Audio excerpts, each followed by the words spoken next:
This section's entitled Graphing Polynomials, but we're really not going to do a whole lot of graphing of polynomials. Instead, we're going to spend time analyzing and interpreting polynomials, why the graphs look the way they are, and how they're related to the polynomials that are graphed from them. So a polynomial in one variable is an expression of the form a sub n x to the n power plus a sub n minus 1 x to the n minus 1 plus dot dot dot plus a sub 2 x squared plus a sub 1 x plus a sub 0, where a sub n does not equal 0, yada, yada, yada. What does all that really mean? Well, to interpret it quickly, what that simply means is something we've talked about already this year, is that we're dealing with descending order of exponents. So all year long, I've been talking about how you should write your answers in descending order of exponents. We've recently discovered that we need to do so in order to do long division or to do synthetic division. And that's when you do that, that is going to create a polynomial function. We call that descending order of exponents standard form. So standard form when the values of the exponents are in descending order. The degree, and I'm not sure why they didn't highlight this, but it is a definition. The degree of a polynomial is the value of the greatest exponent. The coefficient of the first term of a polynomial in standard form is called the leading coefficient. So when it is in descending order of exponents, the very first coefficient that you see is called the leading coefficient. So example 1 says to state the degree and leading coefficient of each polynomial in one variable. If it is not a polynomial in one variable, explain why. So part A is 8x to the fifth minus 4x to the third plus 2x squared minus x minus 3. So the degree is going to be the highest exponent. So the degree is going to be 5 because the highest exponent is right there. The highest exponent is a 5. And then the leading coefficient is going to be right here. That's the first coefficient because it isn't already written in descending order of exponents. So the leading coefficient is going to be that 8. Part B says not actually a polynomial in one variable. Why isn't it a polynomial in one variable? Right there is the reason why, because there is both an x and a y. There are two variables, so this is not a polynomial in one variable. And since it's not a polynomial in one variable, we won't worry about finding the lead coefficient or the degree. And then part C is 3x to the fourth plus 6x to the third minus 4x to the eighth plus 2x. So what is the degree? The highest exponent is right there. It's the 8. So the degree is 8. And then what is the lead coefficient? Well, the lead coefficient is actually right here, -4. And why is it -4? The reason it's -4 is because this is not written in standard form, because it is not written in descending order of exponents. So if it was written in descending order of exponents, that -4x to the 8th should be listed first because the 8 is the highest exponent. And then the rest of it would be plus 3x to the 4th plus 6x to the 3rd plus 2x. So when it's written in standard form in descending order of exponents, the lead coefficient, the first coefficient you would see would be -4.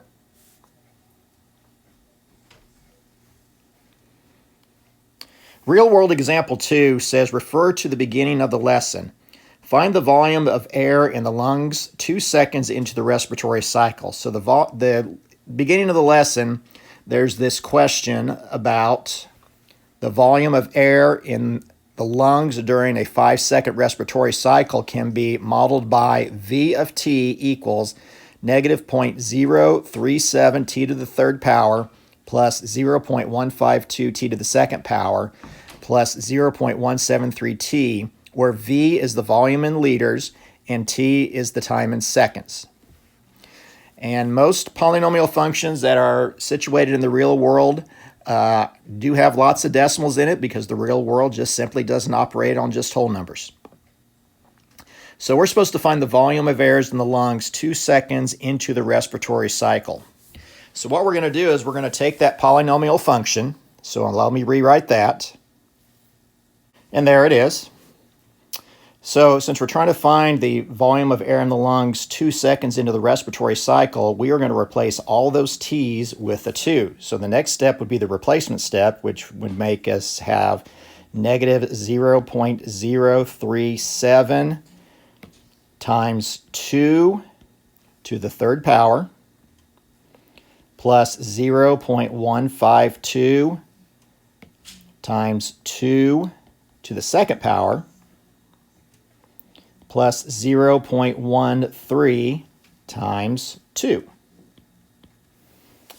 And we do follow the order of the operations, which means we need to do our exponents first. So the next step would be doing 2 to the third power and 2 to the second power. So that would give us negative 0.037 times 2 to the third power is 8, plus 0.152, and 2 to the second power is 4, plus 0.173 times, and that's just 2 to the first power. And now we need to do our multiplication step. So negative 0.037 times 8 would be negative 0.296 plus, then we would have 0.152 times 4, and that would be 0.608 plus, and then 0.173 times 2 would be 0.346. And then finally, we would add those three together. So you would add negative 0.296 to 0.608 to 0.346, and you would get 0.658. And what were we finding when we did that? Well, we were finding the volume in liters. So this is the volume of air in the lungs after 2 seconds in liters.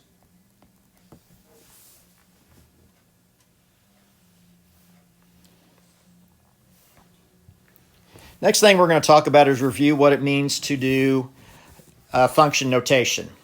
So function notation is when you're going to take the value that's in parentheses in a function and then replace all the variables with that value and then find the answer. So it says find p of negative 6 and p of 3 for p of x equals negative x cubed plus 3x squared minus 5. Okay, so p of negative 6 means we're going to replace all the x's in this term with a negative 6. Now, watch carefully how that's done, because notice that there is a minus sign or a negative sign already outside of the x. So when we replace that x with a negative 6, we're going to put negative 6 like that in parentheses, still with that blue negative sign that's part of the original problem outside of parentheses, to the third power, plus 3 times negative 6 squared,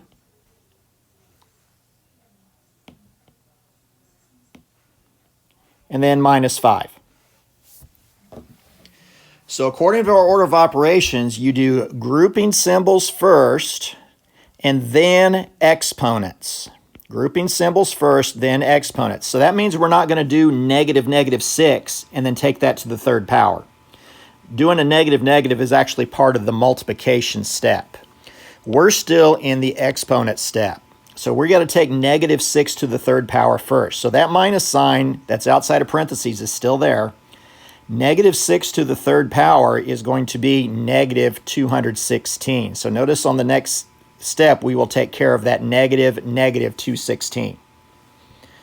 Plus 3 times, now we do negative 6 to the second power. So a negative 6 to the second power is going to be positive 36, because negative 6 to the second power means negative 6 times negative 6, and that's a positive 36, minus 5. Now we'll take care of that double negative, so that makes it positive 216. And then 3 times 36 is positive 108 minus 5. And then finally we get down to the addition and subtraction steps. We take 216 plus 308, or plus 108 minus 5, and that is 319. So the answer to p to the negative 6th power is 319. We can also do p to the 3rd power by replacing all the variables with a 3. So let me rewrite that real fast. Now I'm going to replace all those variables with a 3. So again, that negative outside of the x is already there. Replace the x with a 3 to the 3rd power plus 3 times 3 squared minus 5. 3 to the 3rd power is positive 27, but that negative outside of the parentheses means it's going to revert back to negative 27. Plus 3, and then we do 3 to the 2nd power next. So that will be 3 times 9 minus 5. Then multiply. So 3 times 9 is 27. And then we finally add and subtract. So we have negative 27 plus 27. That's actually 0. Minus 5 means the answer is just negative 5. We can also do this by replacing the x with a completely different function. So new function, we're going to find f of 3c minus 4 if f of x equals x squared plus 2x minus 3. So we're going to replace all the x's with 3c minus 4. So that means that I would group the 3c minus 4 in parentheses when replacing it in with an x.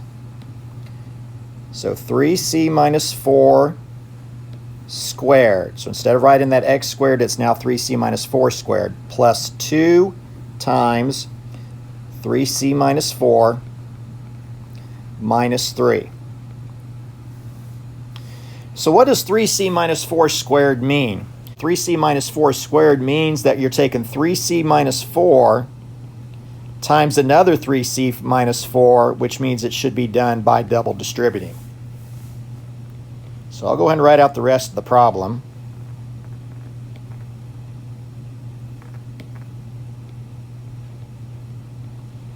We're going to double distribute 3c minus 4 to another 3c minus 4, so that makes it 9c squared. 3c times negative 12 is negative 12c. Negative 4 times 3c is negative 12c.